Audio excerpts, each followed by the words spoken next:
Thank you for auditing Professor Sky's Record Review, the always positive new music review show hosted by a French professor who's going to have to qualify always positive when reviewing the album Certified Lover Boy by Drake. First of all, I want to have a blanket statement about Drake. Drake is wonderful. He's a good force in music, he's a good force in hip-hop. We could do a lot worse having a different person at the top of the game, okay? I understand he gets a lot of hate. I understand why he gets a lot of that hate. I myself have hated him and in some ways hate him now, okay? But I think we need to really celebrate Drake. The thing that makes this album release so interesting is, of course, the beef with Kanye. Now listen, this is not a beef channel. I'm not going to talk to you about the history of their beef. But it is interesting because, apparently Kanye was trying to drop at the same time as Drake, and then the record company undercut him and all that stuff. It's not that Kanye's album destroys Drake's album in terms of quality, although I think it does. I think Dante is a great album, but we'll get into that later. But it's more that this beef recontextualizes Drake. Kanye wins this whole thing not because of the quality of their work, but just because the fact that he got there first makes you always think about Certified Lover Boy in relation to something else. When Dante dropped, it was in relationship to his own work, to his own previous drafts.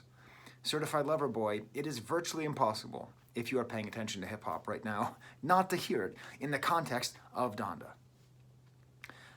I don't think that does service to either of them, though. I think we need to think of Drake and Kanye very differently. And of course we do. But it really is a question of the artist versus the salesman, Kanye is an artist who tries to be the most popular, but he isn't as good at being popular as Drake is. Drake is the most popular who tries to be as good of an artist as Kanye, but he isn't quite as good. I think this beef would be like if Radiohead and Coldplay had a beef 10 years ago, Like, Coldplay is just doing something different than Radiohead. Yeah, they're British guys who have guitars and sing songs, but it really is a question of art and commerce, right? And it's a question of balance of each. And part of what makes Kanye so interesting to me is he puts all the emphasis on art, and Drake puts a lot more emphasis on commerce. But still, the controversial cover to Drake's album, right? With all the emojis of pregnant women of different colors, right? This is by Damien Hirst, okay? So, Jay-Z has done a lot for the art world, right? And done a lot for hip-hop by bringing in Basquiat and showing off Basquiat and sort of taking him on and helping to popularize his art to a larger audience. Kanye has taken many different artists and showcased them and made them bigger and more important. I think the best example is one of the failed covers of Donda was by Louise Bourgeois. Damien Hirst, if you don't know, a British artist, one of the most important artists of the last 20, 30 years. If you've ever seen the great big shark in a tank of formaldehyde, that's him. He's a very important artist. So Drake doing this, in some ways, is him kind of flexing, right? Like, oh, you got Louise Bourgeois, I got Damien Hirst. And as an art historian, that's actually kind of funny. But of course, the cover's not good. It's just weird. It's just weird. All right. Before I get to the weirdness, because that's, as you can tell from my thumbnail, the strangeness and the weirdness of Drake is what interests me the most, I do want to spend one more second talking about these two different works, about Donda and Certified Lover Boy, in the relationship to beef. In the 1300s, Dante released his Divine Comedy, most famous for Inferno, going through the stages of hell, right? And a lot of people don't really know this, but there's a big component of Dante's Inferno that is just a diss track. Of course, like if we take as an example the book on the Circle of Hell, the second Circle of Hell, which is the best Circle of Hell, reserved for lust. Of course, he talks about Helen of Troy and Cleopatra and Achilles and of course Francesca da Rimini and Giovanni Malatesta. He's like settling beef with like Florentine politicians and figures of society. He's somebody who's kind of exiled from Florentine society and is really taking aim at them. Centuries have gone by, okay? And of course, what we remember is the great art. But there's also a contemporary part of this. And I think in 800 years, when people are still listening, at least to Donda, and maybe this in relationship to Donda, that will be part of it. They'll be like, what does it mean, see me in person, I look like a ghost? What is he talking about here? What is this weird, petty debate? I just think it's fun to think of it in that way, to think about this art, which is in some ways so temporal, but also, hopefully, like all art, so eternal. Strangeness. Let's talk about Drake.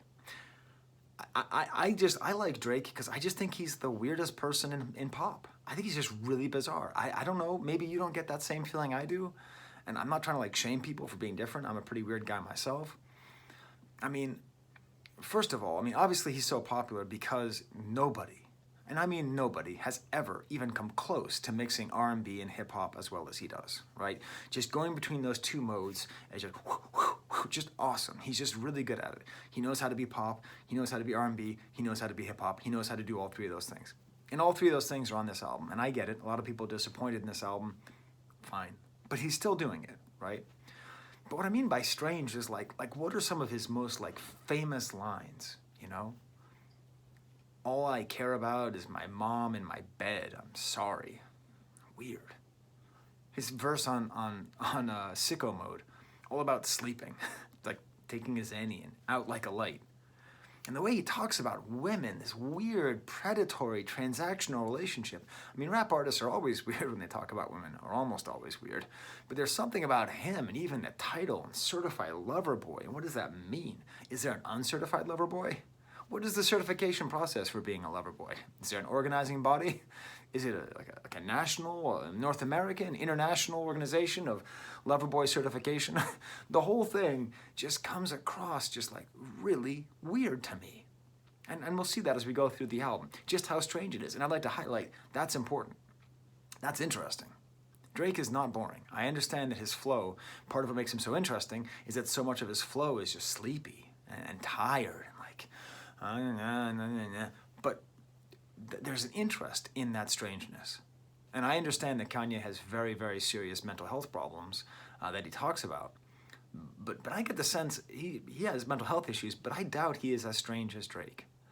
There's just something about the way he's always putting himself forth as like hated and like covered in jealousy and paranoia and like it's just all about his enemies, just all the time, and all these fake friends. How do you even... I would hate to be Drake's friend, because I know eventually a verse is coming around about what a fake friend I am and how I can't do it. I actually had the same problem with Tupac. I'm sorry. Don't get mad at me. But like, Tupac just talked about his enemies and his adversaries so much. It just gets weird and kind of boring, you know? And it seems like Drake is just always upset, always disappointed in someone else, always disappointed in his lovers, always disappointed in himself, always disappointed in his friends, in the industry. He's this sort of weird kind of like a sad sack, just kind of like this weird sort of sad dude who's fabulously wealthy, right? Who has all the success you could possibly want, who can lock down a summer if he releases an album in the spring and can lock down a fall if he releases an album in the summer. Yet he's always just so weirdly tired and sad, and he just wants his mommy and his bed. Part of what makes this album complicated, and I've seen some of the critical reaction to it, not good, and again, I think this is a good album. I think you should listen to it. I think there's a lot to it. But part of what makes him weird is that he intentionally bloats his album. His albums are bloated all the time. It's about streams, right? You want to make money as a musician, good luck. You have to figure out how to game the system. How did he game the system? By making a 21-track album, where probably it could have been a 10-track album. Now, how's that different than Kanye? Well, it's very different. Kanye is much more driven, I think, by trying to get information out there, by trying to get his art out there, as opposed to trying to get people driven to give him sales. Again, it's the question of the artist and the salesman, right? Where both people are artists and both people are salesmen. So when we have this gigantic mass of music, it's easy, and I don't blame you if you want to just dismiss the whole damn thing and just say, there's so many skips on there, bro. Bro, I skip more than leg day. I skip every track on this album, okay? I probably should. I don't have a script. I have notes. Those are not in my notes. That joke is not in my notes. It's not a good joke. But There's so much good on this album, and I want to highlight it. And I want to start with my stamp, my example song that I think is the best of Drake. The best of Drake on this entire album. You're probably not thinking the song. If you know the album, you're probably thinking I'm going with that Travis Scott joint. I'm not. I'm talking about the final track of the album, The Remorse. I will put a link to it up there, right next to Picasso's Lovers, okay? Why do I love this song? First of all, only one producer. That's nice. It's his friend 40, right? And lyrically, it's a great mixture between his confessional side and his flossing side. Musically, it's this weird, like, bass sound. It's like the center of the song, like weird kind of chipmunk vocals in the background, and the distorted drum line that you learn eventually, the more you listen to it, it's the drum line that's actually making that bass sound. It's very distorted, very weird. And on top of it, some kind of tinkly guitar lines. Kind of weird production. At times, Kanye's production on here is quite avant-garde. Now, is he just doing that because Kanye is doing it? I don't know. I don't think so. But definitely, these two albums taken together, we see a lot of things being pushed forward. And what I like about this album, mostly, about this song, I mean, is that he's thankful. He's not in I'm hated and hating and hating and hate, right? And the album's called Certified Lover Boy, but you could also call it Certified Hated Man, because so much of his stuff is about being old and hated. But this song is like people in his life.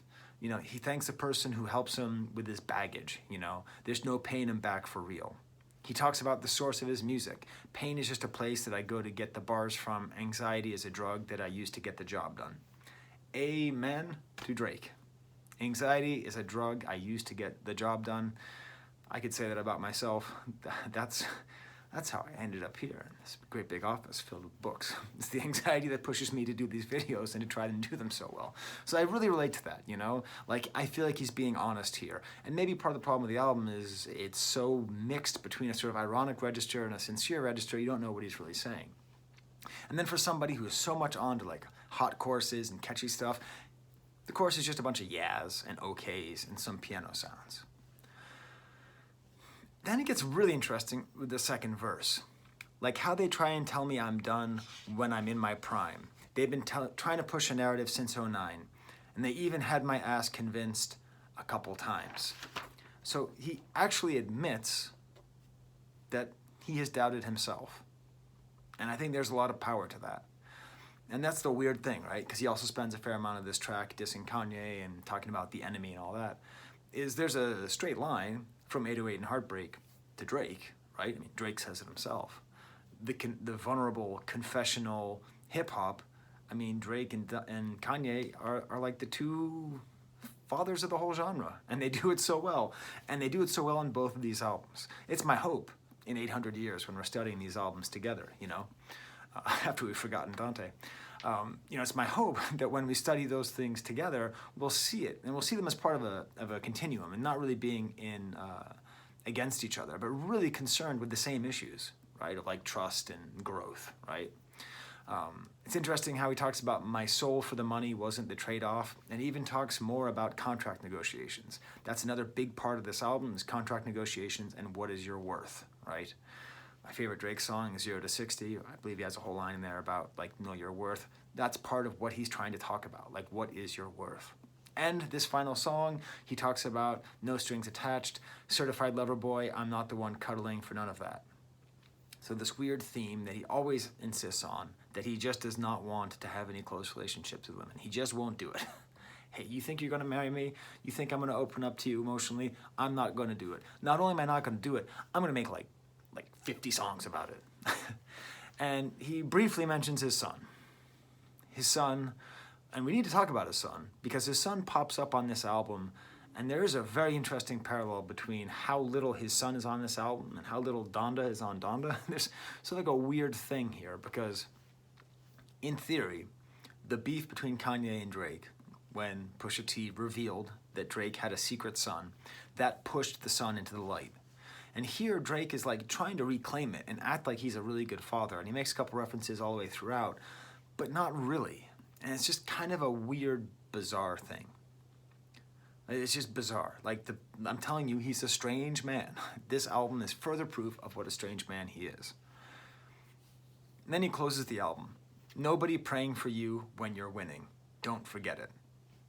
I just love that line. I'm someone who, I've had some success and I've had some low points in my life, and it is true. People don't worry about you when you're doing well.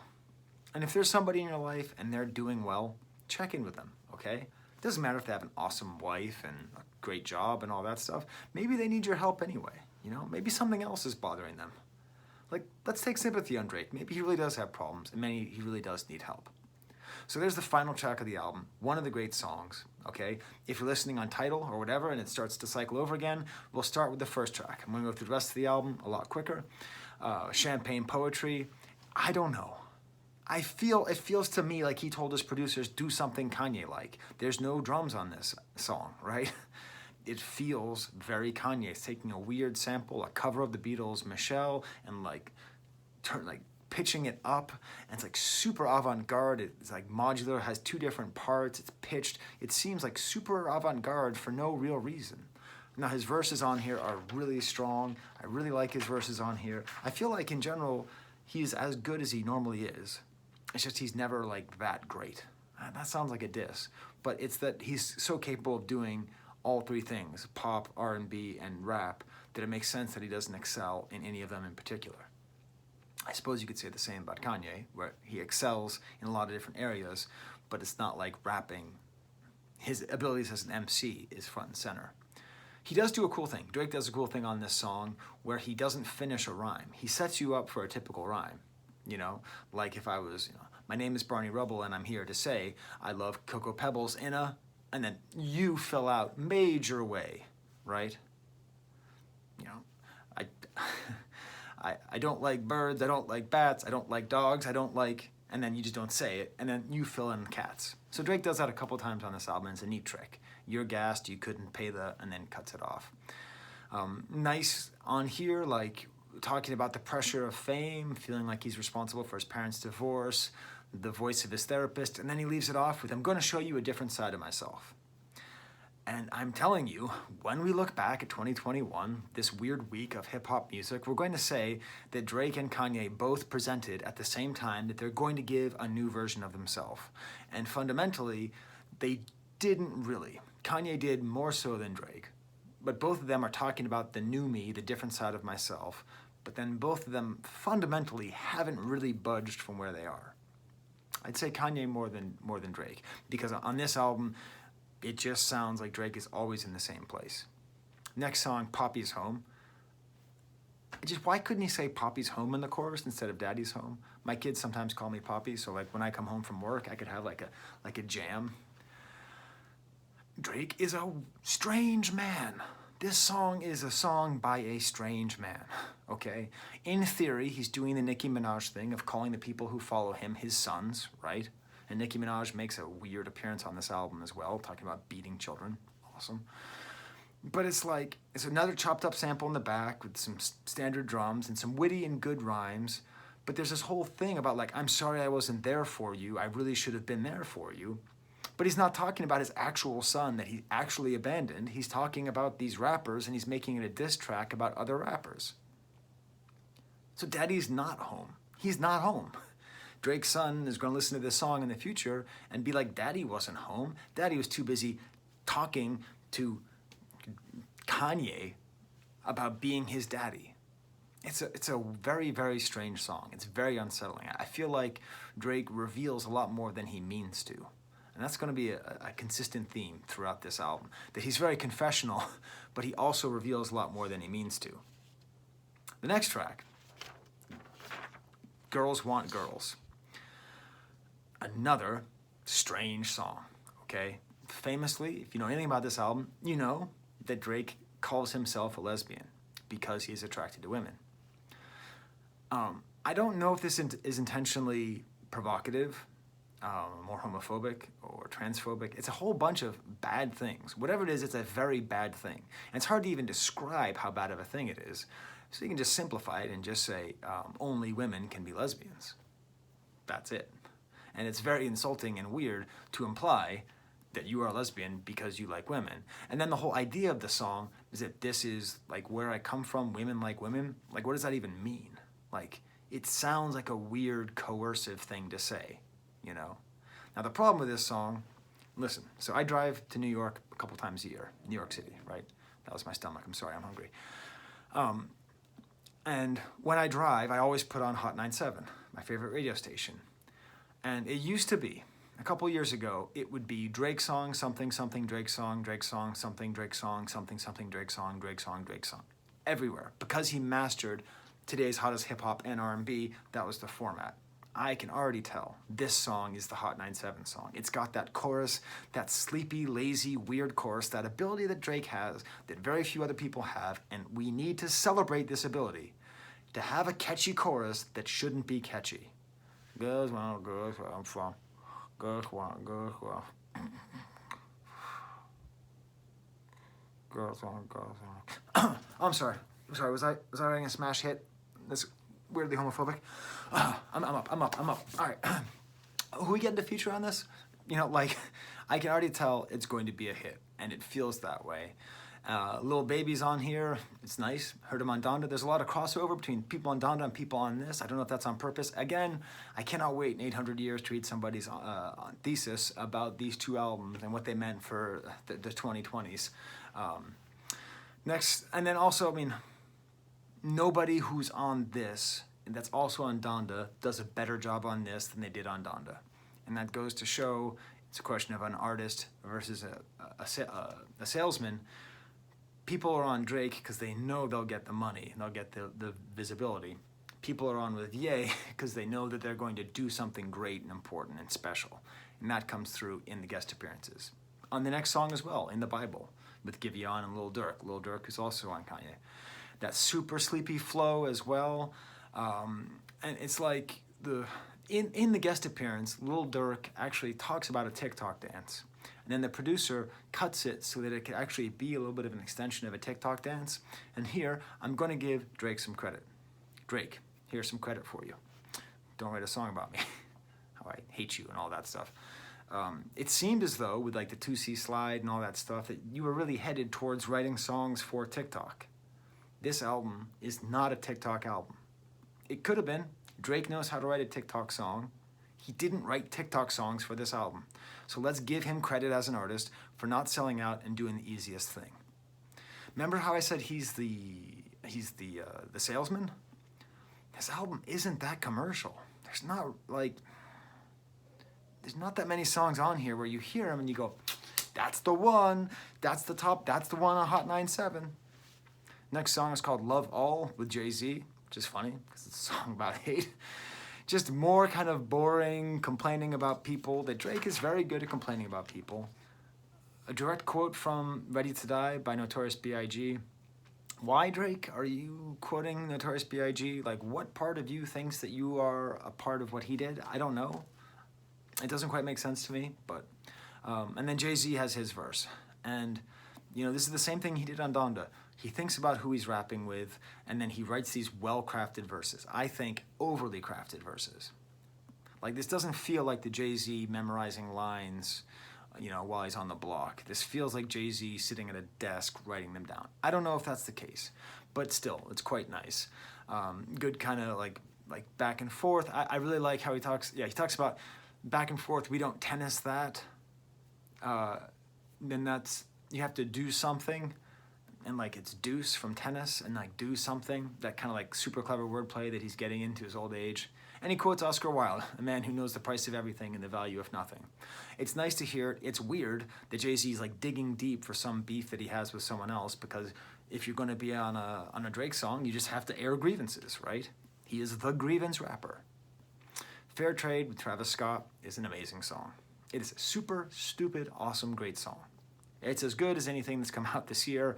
I love the style. I love the way Travis Scott appears on. I love the way the beat changes a little bit when he shows up. If the whole album were like this, everyone would be saying it's 10 out of 10, greatest album of the year. As it is, this is one of... I don't think there's a lot of like low lights on this album, but there's not a lot of highlights either, and this is one of them. Which leads into Way Too Sexy. Okay. I, Professor Sky, purchased I'm Too Sexy by Right Said Fred as a CD single back in the 90s. When I bought this CD single back in the 90s, I went to Newbury Comics in Harvard Square and bought it. I believe it was $11, something like that. I should have just bought their album, but I just wanted the one song. And I bought it ironically, because ha ha ha, isn't it funny?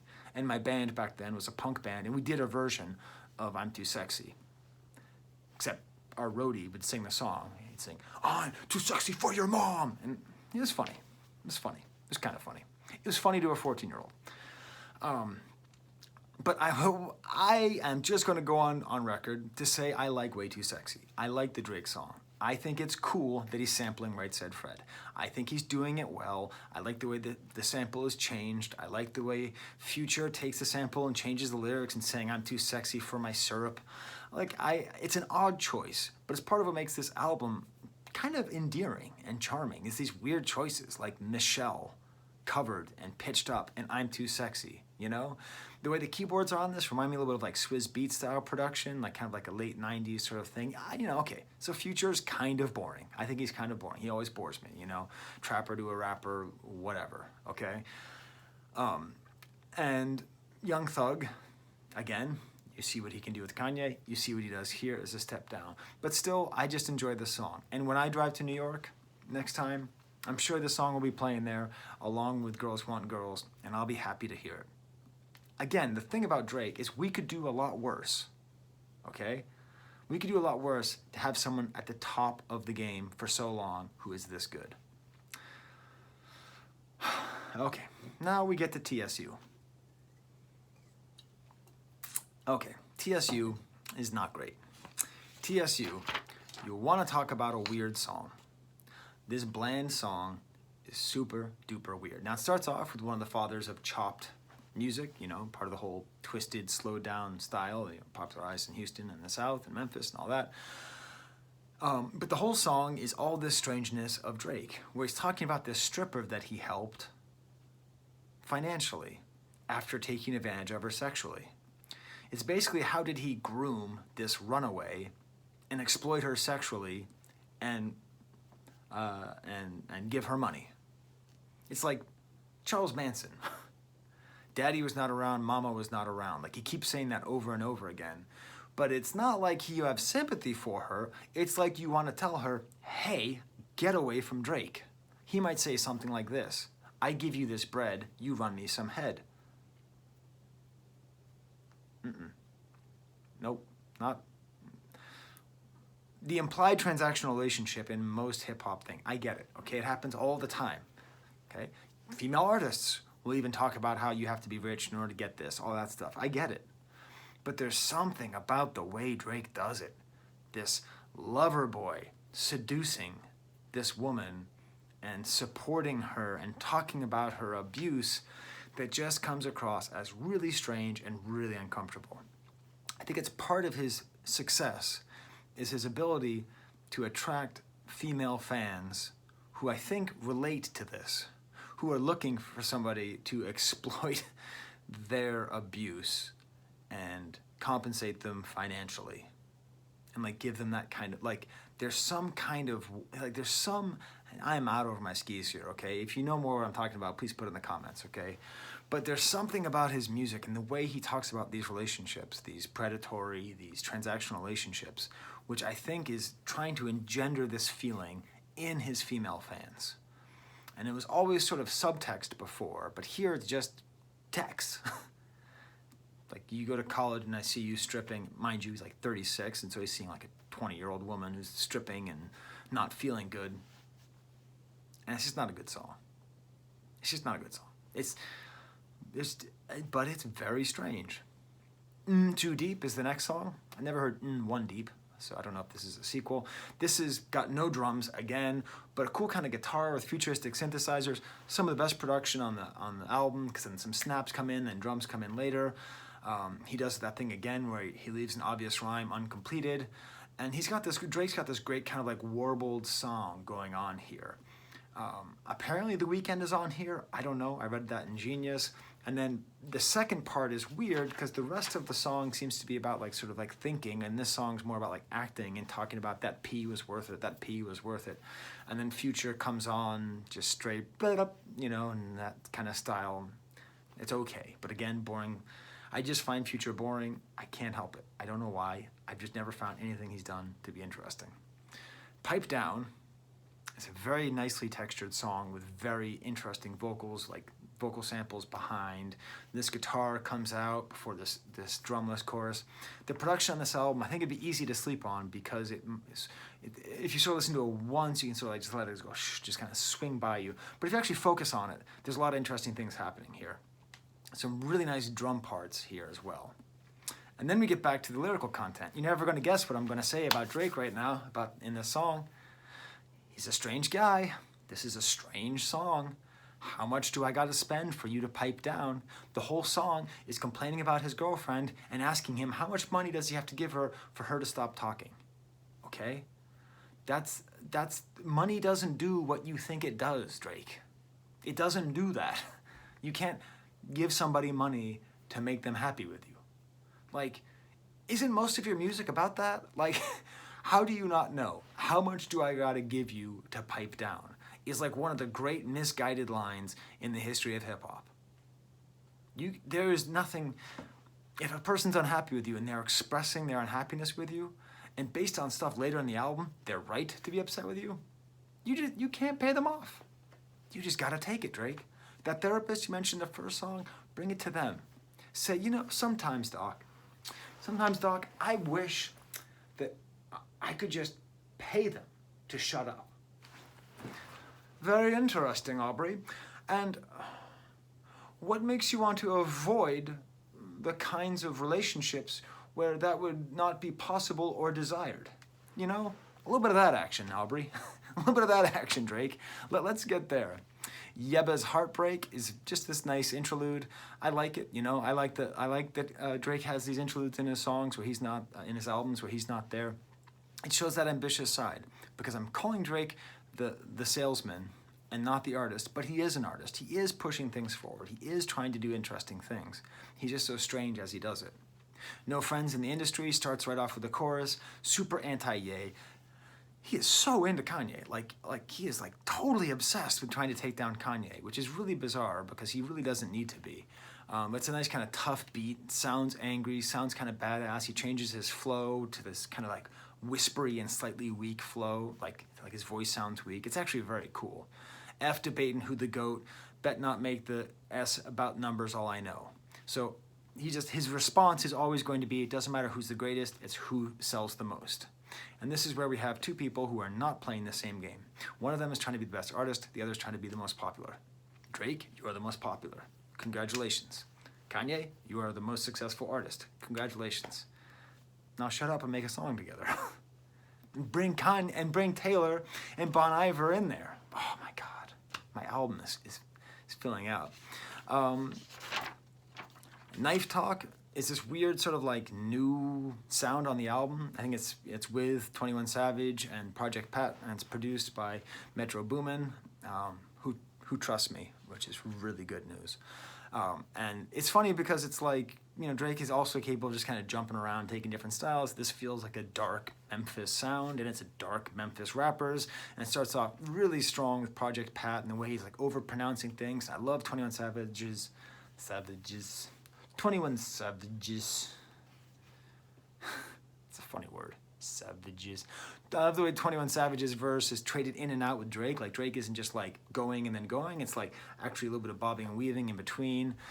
It is weird at the end, talking about gang stuff. Like, why is Drake talking about being in a gang? Like, of all the things that he is, that's another thing about Drake, His life is interesting enough. He doesn't need to talk about gangs or guns and drugs and stuff, He doesn't have to talk about having a Drake. He doesn't need that. Like Draco, like the machine gun. He says that at some point on this album.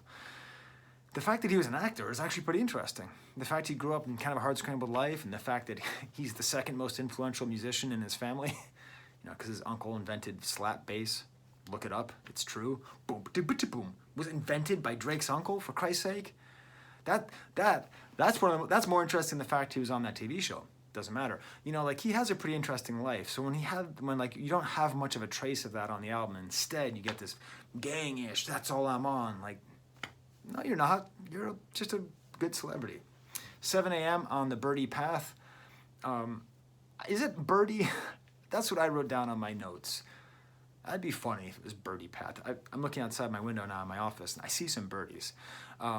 And it's just a diss song, and it's a fine diss song. It's not a great one, though.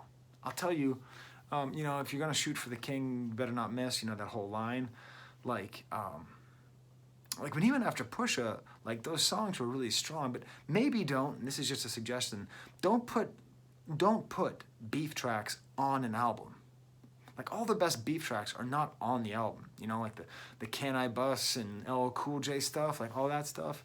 I know you pronounce it cannabis, but I don't care. You know, like those were always like singles, you know, like you gotta like drop them. And like same thing with the Drake and the Pusha beef, you know, for the most part, the really hardcore songs were not on the album.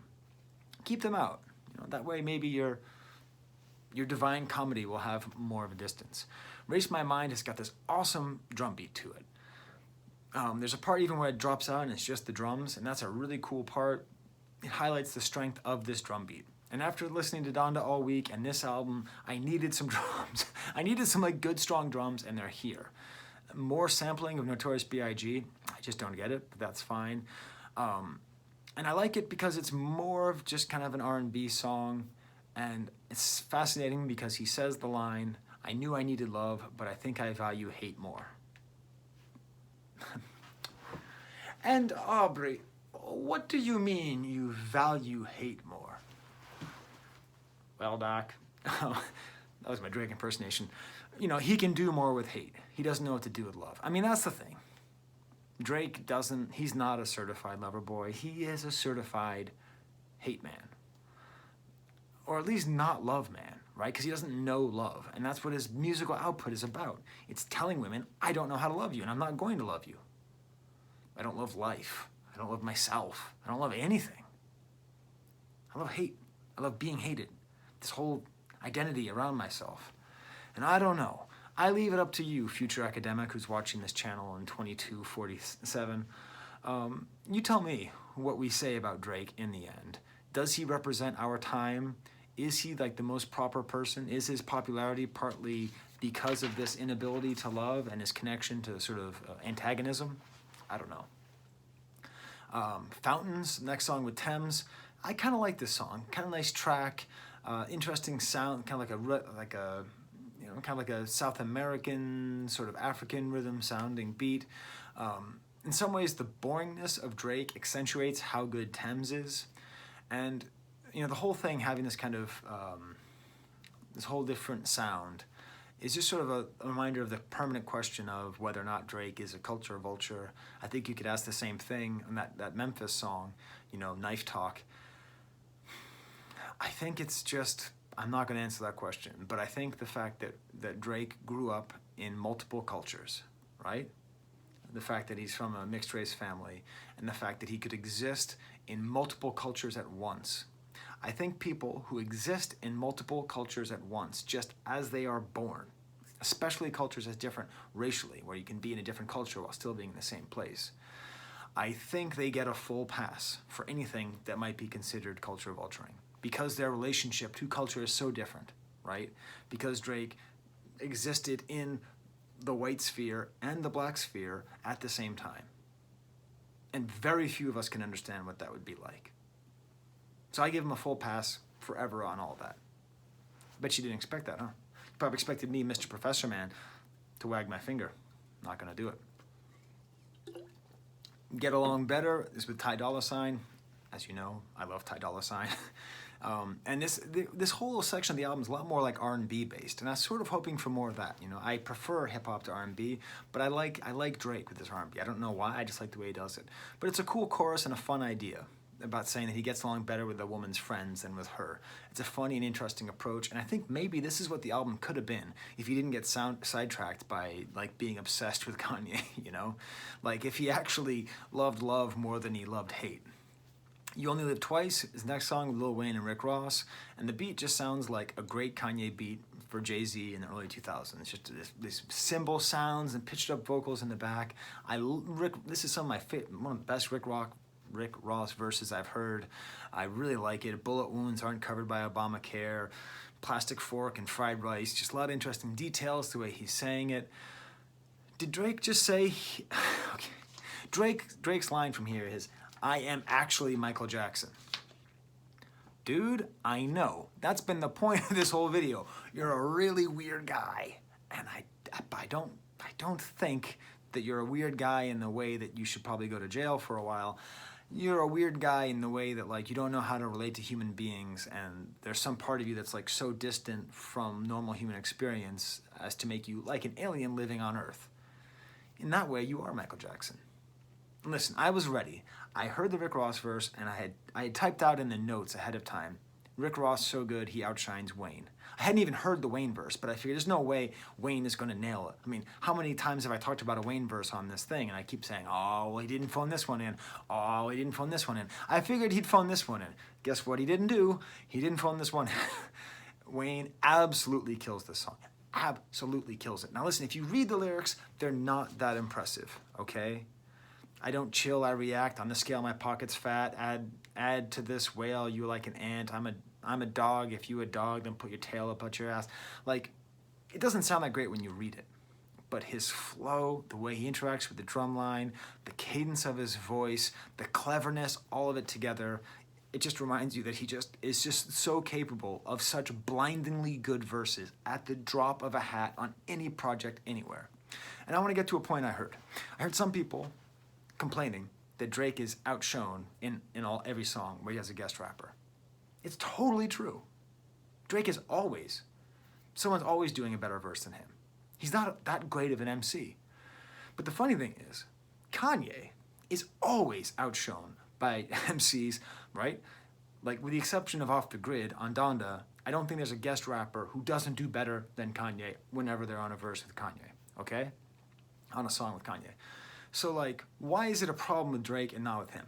Well, it's because the main difference between Kanye and Drake is that Drake is a businessman.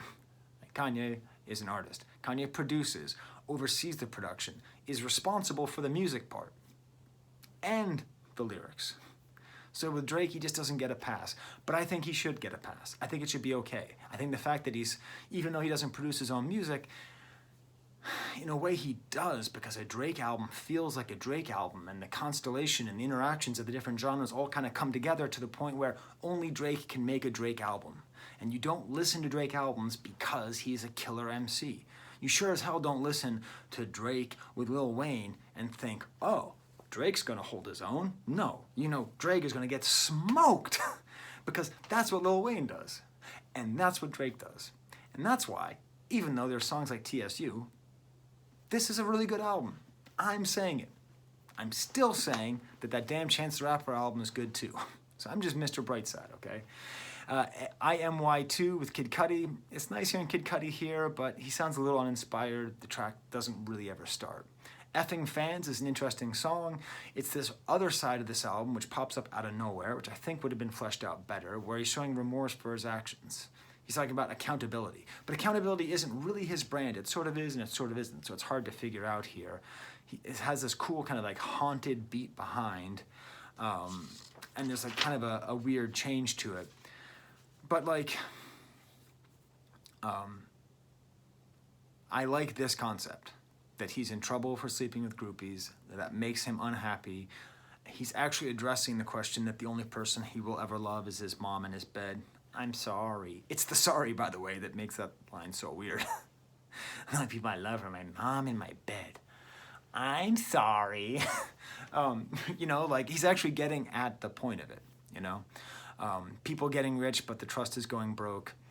Drake is not a great MC, but he's capable of these little pearls, these little great lines, like people getting rich, but the trust is going broke. That's great. This whole song reminds me a fair amount. I think is interesting in the context of the current or the recent scandal with Chris D'Elia, the comedian, who I've mentioned on the channel before. I am aware of the scandal. I think it's interesting because a lot of the questions that people have for him as a comedian, and they're holding him rightfully to account for, and he has been rightfully addressing, right? It's kind of similar.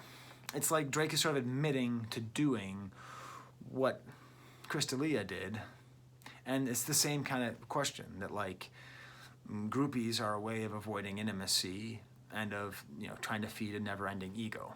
And in both cases, it usually leads to something on the edge with legality in terms of the age of the women that they're with. I don't know.